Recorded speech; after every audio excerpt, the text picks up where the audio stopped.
अगर आप gate data science AI paper attempt करने वाले हैं गेट 2027 में, किस तरह से आप आज से प्रिपरेशन शुरू करके 9 मंथ प्रिपरेशन स्ट्रेटेजी बना सकते हैं। देखिए, आपके पास मई मंथ से लेके जनवरी एंडिंग तक का टाइम है प्रिपरेशन करने के लिए, रिवीजन करने के लिए, टेस्ट सीरीज करने के लिए। तो कैसे आप वो हर चीज प्लान करोगे, कैसे आपके आप सब्जेक्ट्स प्लान करोगे इन सारे मंथ्स में, वो एग्जैक्ट स्ट्रेटेजी मैं आपके साथ शेयर करूंगा। मेरा नाम है प्रतीक, मैं बहुत टाइम से गेट डीए के लिए गाइड कर रहा हूँ। एग्जैक्ट प्रिपरेशन करने का तरीका भी मैं आपको बताऊंगा। सबसे पहला मिसकंसेप्शन या फिर जो आपके सामने एक डिफिकल्टी आप खुद क्रिएट करोगे, वो बातें कर लेते हैं।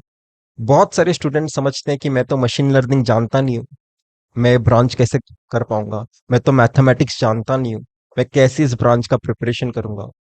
देखिए, सबसे पहले मैं बताना चाहता हूँ, ये वीडियो उनके लिए है जो जीरो से प्रिपरेशन शुरू करेंगे, टोटली बिगनर है।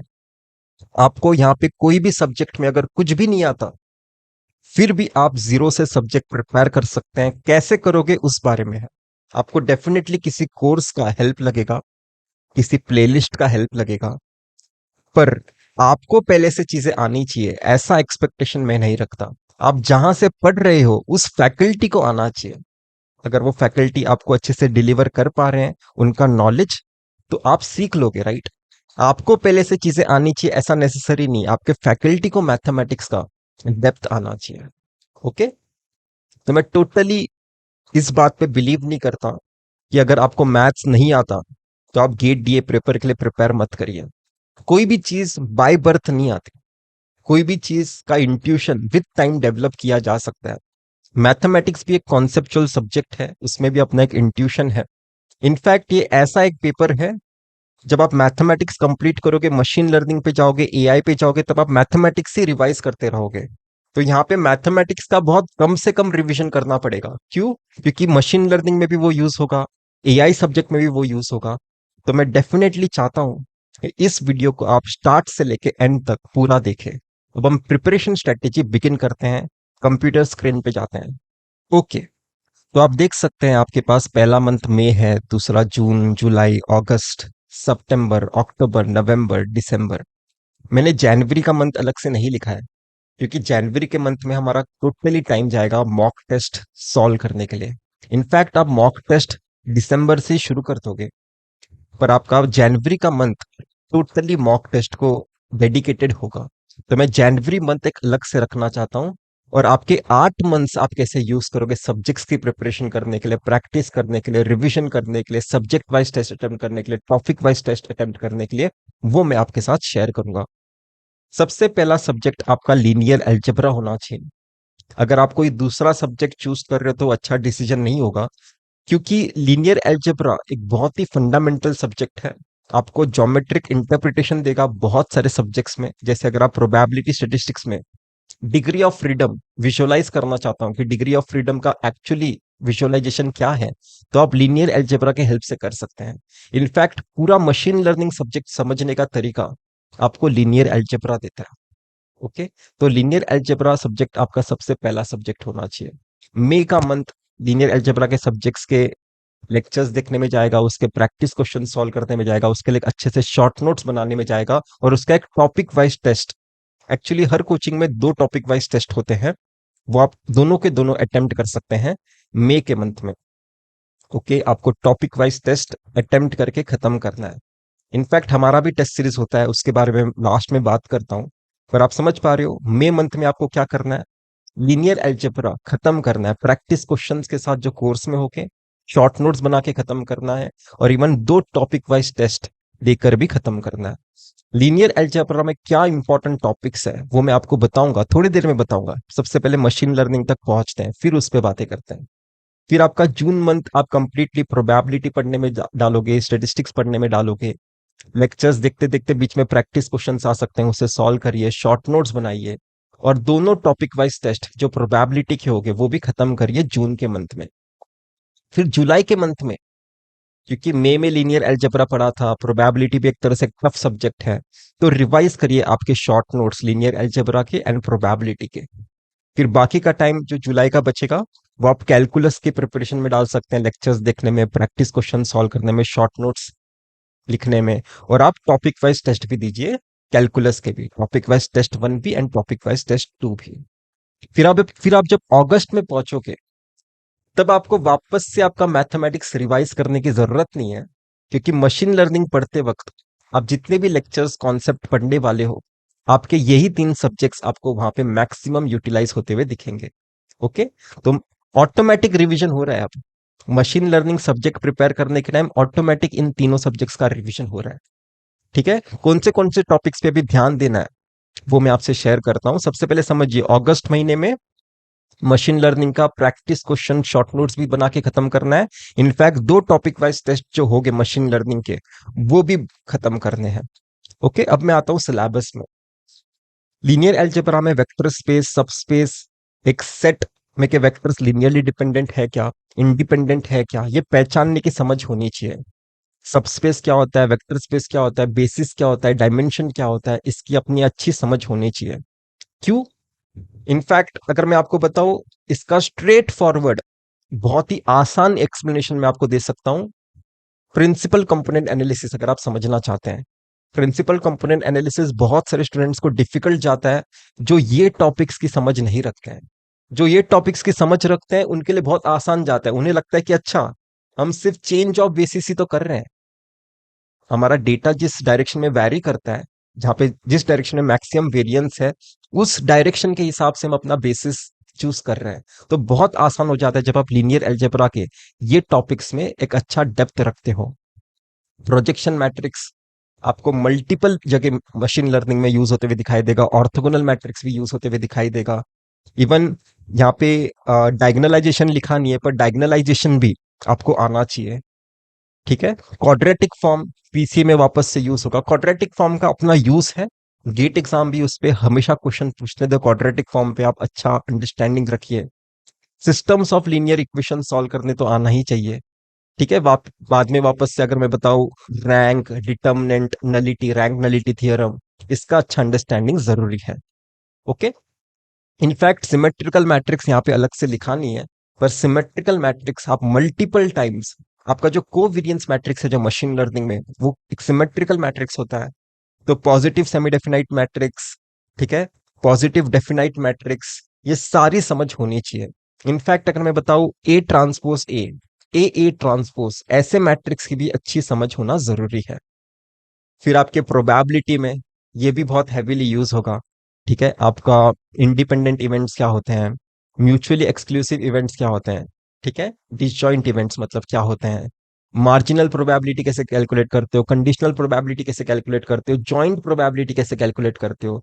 Conditional probability based theorem directly use होगा आपके नेव बेस में, एलडीए में। इनफैक्ट एलडीए में और एक कॉन्सेप्ट यूज होगा, जॉइंट नॉर्मल डिस्ट्रीब्यूशन। आपके दो random variables for example jointly normal है, तो उनका पीडीएफ कैसे दिखाई देता है, तो वो टॉपिक अलग से लिखा नहीं है।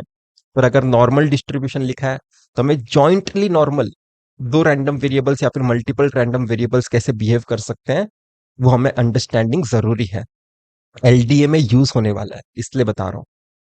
आपका एक्सपेक्टेशन का नॉलेज, वेरिएंस का नॉलेज, कंडीशनल एक्सपेक्टेशन का knowledge, correlation, covariance heavily use होगा, मशीन लर्निंग के स्टार्ट से यूज होगा। डिस्क्रीट रैंडम वेरिएबल में Bernoulli, binomial, continuous random variable में standard normal and normal distribution heavily use होगा। In fact आपका सेंट्रल लिमिट थ्योरम की भी कहानी मशीन लर्निंग में यूज की जा सकती है, पर उस लेवल पे मशीन लर्निंग का अब तक क्वेश्चन नहीं आया है कि इन्फरेंशियल स्टैटिस्टिक्स के टॉपिक्स को यूज करके मशीन लर्निंग के टॉपिक्स आ जाए। इतना डिफिकल्टी नहीं एक्सपेक्ट करता मैं, पर ये गेट एग्जामिनर के फेवरेट टॉपिक है। आपके प्रोबेबिलिटी जब आप पढ़ने वाले हो, आप पाओगे कि maximum previous year questions statistics में से ही आते हैं। ये टॉपिक्स आपको एनीवे करने हैं। आपके कैलकुलस वाले पार्ट में से ऑप्टिमाइजेशन वाला पार्ट हैवीली यूज होगा आपके मशीन लर्निंग में। ओके, तो मैथमेटिक्स जब आप पढ़ोगे ढंग से करिए, क्योंकि मशीन लर्निंग आपका समझिए 70% मशीन लर्निंग तो ऐसे ही हो गया अगर आपको मैथमेटिक्स अच्छे से आता है। इनफैक्ट मशीन लर्निंग भी जब आप पढ़ते रहोगे, ऑटोमेटिकली मैथ से रिवाइज हो रहा है, तो इस ब्रांच में ज्यादा रिवीजन की जरूरत नहीं पड़ती है, क्योंकि सारे सब्जेक्ट्स एक दूसरे से रिलेटेड है। फिर आप सितंबर मंथ में टारगेट कर सकते हैं आपका AI subject and aptitude subject. AI subject में सर्च होगा, लॉजिक पार्ट होगा।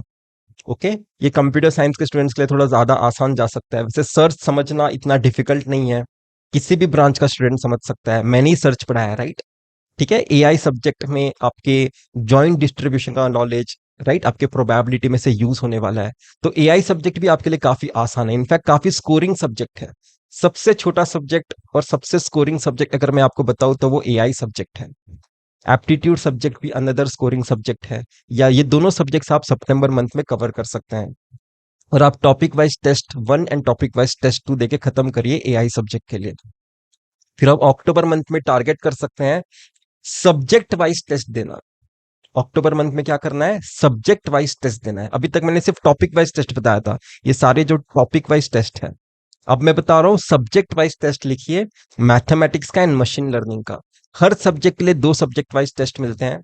एटलीस्ट एक मैथमेटिक्स का लिखिए, एटलीस्ट एक मशीन लर्निंग का सब्जेक्ट टेस्ट अक्टूबर मंथ में लिखिए। और आप डीबीएमएस कंप्लीट कर सकते हैं अक्टूबर मंथ में। प्रैक्टिस कंप्लीट करिए, पी मतलब प्रैक्टिस, एसएन मतलब शॉर्ट नोट्स। फिर आप अक्टूबर मंथ खत्म होते होते डीबीएमएस का भी आपका 2 टॉपिक वाइज टेस्ट या फिर एक सब्जेक्ट टेस्ट देके खत्म हो जाना चाहिए। फिर आप नवंबर मंथ में टारगेट कर सकते हैं आपका Python and data structures algorithm करना। स्पेसिफिकली बताना चाहता हूं, डेटा स्ट्रक्चर्स एल्गोरिदम जितना हैवी कंप्यूटर साइंस में है, उतना सारे टॉपिक्स आपके डीए ब्रांच में नहीं है। तो यहाँ पे डीएस से कंप्लीट करना आपके लिए कंपैरेटिवली आसान होगा। इसकी प्रैक्टिस भी कंप्लीट करिए, इसके शॉर्ट नोट्स भी कंप्लीट करिए। अगर कुछ पार्ट रह जाता है तो उसका स्पिल ओवर आप दिसंबर मंथ में कंप्लीट कर सकते हैं। फिर आप पाइथन डीएसए का भी सब्जेक्ट टेस्ट लिखिए दिसंबर मंथ में। तो दिसंबर 15 से या फिर 10 तारीख के बाद से मैं सोचता हूँ कि आप मॉक टेस्ट शुरू कर सकते हैं जनवरी के एंडिंग तक। और लास्ट में जब आपके पास एक हफ्ता या फिर 10 दिन जो बचते हैं फेब्रुवरी के, क्योंकि फेब्रुवरी के 10 या फिर 15 तारीख को आपका एग्जाम होगा, तब आप सिर्फ आपके मेन नोट्स या फिर आपके शॉर्ट नोट्स रिवाइज करोगे। फेब्रुवरी के मंथ में हमें टेस्ट सीरीज लिखते नहीं रहना है। तो ये एग्जैक्ट वो प्रिपरेशन स्ट्रेटेजी है जो आप फॉलो कर सकते हैं अगर आप गेट डेटा साइंस या एग्जाम में अच्छा परफॉर्म करना चाहते हैं। ये प्रिपरेशन स्ट्रेटेजी उस बारे में नहीं है कि इसको फॉलो करने से आप डेफिनेटली डबल डिजिट या फिर अंडर 10 रैंक निकालोगे। ऐसा कोई सर्टेन बातें नहीं कर सकता कोई। मैं सिर्फ आपको किस तरह से आप इन सब्जेक्ट्स में एक्सेलेंस अचीव कर सकते हो, कॉन्सेप्चुअल क्लैरिटी ला सकते हो, कितना टाइम रिक्वायर्ड है, मैंने अपने एक्सपीरियंस से आपको बताया है। अगर आप ये स्ट्रेटेजी फॉलो करोगे आपके लिए प्रिपरेशन करना कंपैरेटिवली आसान होगा। ओके, और ये सब्जेक्ट्स मैंने इसी तरह से अरेंज किए हैं जो वेटेज वाइज ज्यादा इंपॉर्टेंट है। सबसे ज्यादा वेटेज मैथमेटिक्स का है जो ग्रीन कलर में है। उसके बाद मशीन लर्निंग, एप्टीट्यूड, एआई का सबसे, ये तीनों का कॉम्बिनेशन सबसे हाई वेटेज रखता है। उसके बाद वेटेज आता है डीबीएमएस का, उसके बाद वेटेज आता है पाइथन डीएसए का। ओके, तो ये क्लस्टर समझिए, ये आपका पहला क्लस्टर है, रेड कलर वाला आपका दूसरा क्लस्टर है, ये ब्लू कलर वाला आपका तीसरा क्लस्टर है। पहले क्लस्टर में कौन से है सर? लीनियर अलजेब्रा है, प्रोबेबिलिटी स्टैटिस्टिक्स है, कैलकुलस है। दूसरे क्लस्टर में क्या है sir? Machine learning, aptitude, AI है। तीसरे क्लस्टर में क्या है सर? डीबीएमएस, पाइथन, डीएसए है। तो ये इसी ऑर्डर में अगर आप प्रिपेयर करोगे तो आप वेटेज वाइज भी ज्यादा कॉन्कर कर रहे हो आपके गेट डीए पेपर में। और मैं बता देना चाहता हूं, गेट एग्जाम के थ्रू तो 60 मार्क्स अगर आप अचीव करोगे इस ब्रांच में, तो आपको definitely 2 years MTech top 7 IIT में मिल जाएगा। न्यू आईआईटी के लिए 200 मतलब 60 से थोड़ा नीचे मार्क्स होगा तो भी चलेगा, 55 प्लस पे भी आपको शायद से मिल सकता है न्यू आईआईटी। पर अगर आपको टॉप 7 ओल्ड आईआईटी चाहिए, 10 राउंड्स होते हैं सीओईपी के, तो 10 राउंड्स के बाद हमें कट ऑफ डिसाइड करना चाहिए कि कितना रैंक तक मिलता है। तो 10 राउंड्स तक टॉप 200 रैंकर्स को टॉप 7 आईआईटी मिल जाते हैं।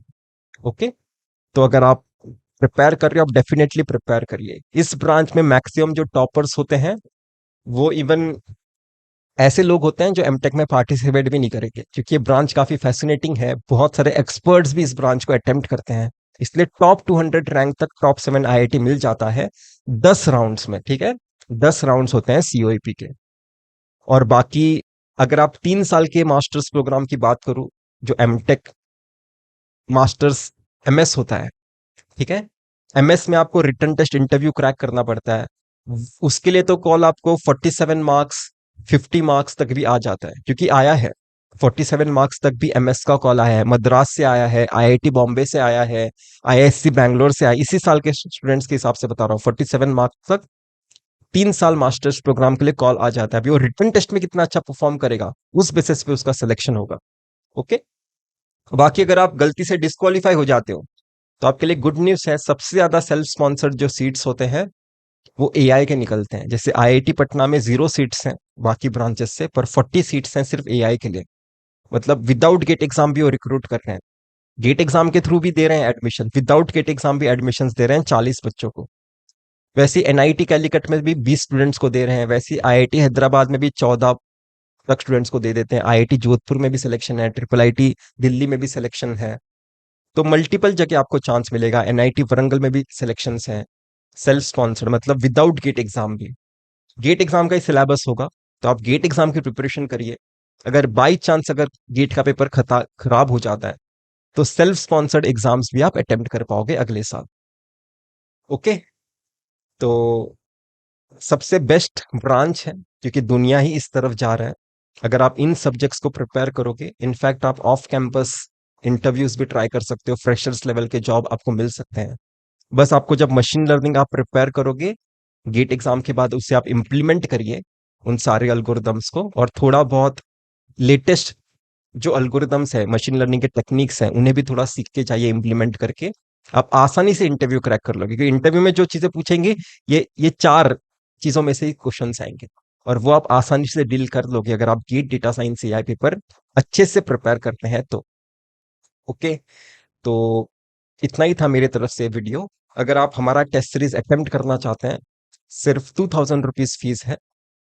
उस टेस्ट सीरीज में आपको क्या क्या मिलेगा, आप लिंक पे क्लिक करिए, पूरा डिस्क्रिप्शन में लिखा हुआ है कौन से मंथ्स में क्या क्या टेस्ट अवेलेबल होंगे। अगर आप मेरे साथ gate data science AI prepare करना चाहते हैं, जहाँ पे मैं आपको पर्सनली गाइड करूँ, मेरे लेक्चर्स के साथ मैं ही आपके डाउट सॉल्व करूँ, जब भी आपको डाउट आएगा तो आपको मैं वीडियो सॉल्यूशन के थ्रू एक्सप्लेन कर दूंगा।